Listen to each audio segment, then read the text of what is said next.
Hello guys, samahan niyo ulit ako na umahon sa bundok at doon bibisitahin ko ang aking halaman na mais.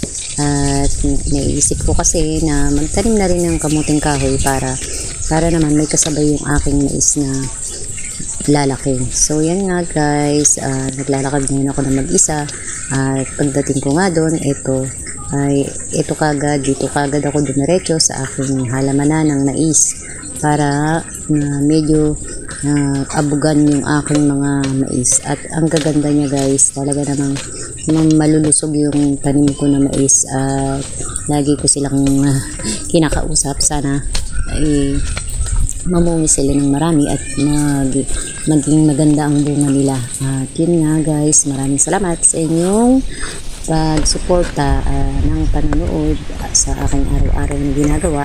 At yun nga guys, ay minsan nga natatanong nila ako na hindi ba ako napapagod sa ginagawa ko dahil nga sa ahon lusong ako sa araw-araw.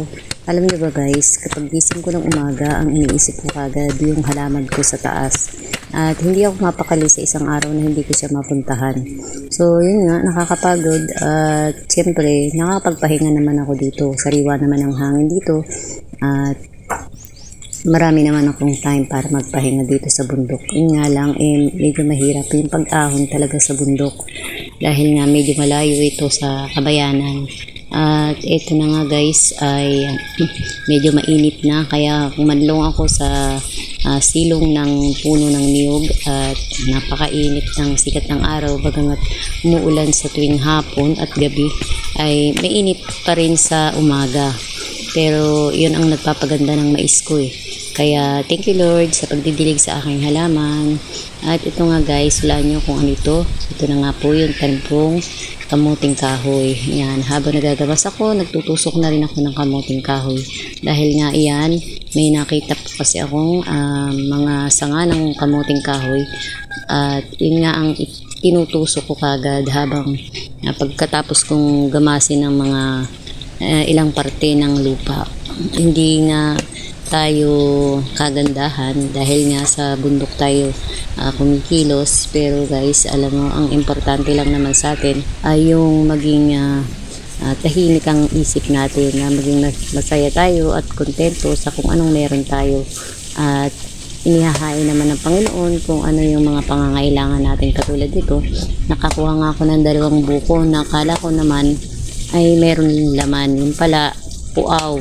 Sa amin ang puaw yung kaimbuan na sinasabi na wala ng laman, na kapag nasisikatan ng buwan, nawawalan siya ng laman at saka ng tubig. So yun nga, naisipan ko na lang na magpahinga dahil hindi naman ako makakakiyat ng puno ng nyog para kumain ng buko. Nagpahinga na lang ako dito sa duyan. At yun nga guys, ay kailangan ko ng maraming lakas dahil mamaya ay kailangan kong kumuha ng puso ng saging. Kasama ko nga dito palagi ang aking alagang si Putol na hindi ako iniiwan. At sa tuwing aahon ako, siya naman humahabol na kagad sa akin. At yan nga, ito ang sagingan namin. Diyan ako mangunguha ng puso ng saging dahil may order sa akin na puso ng saging.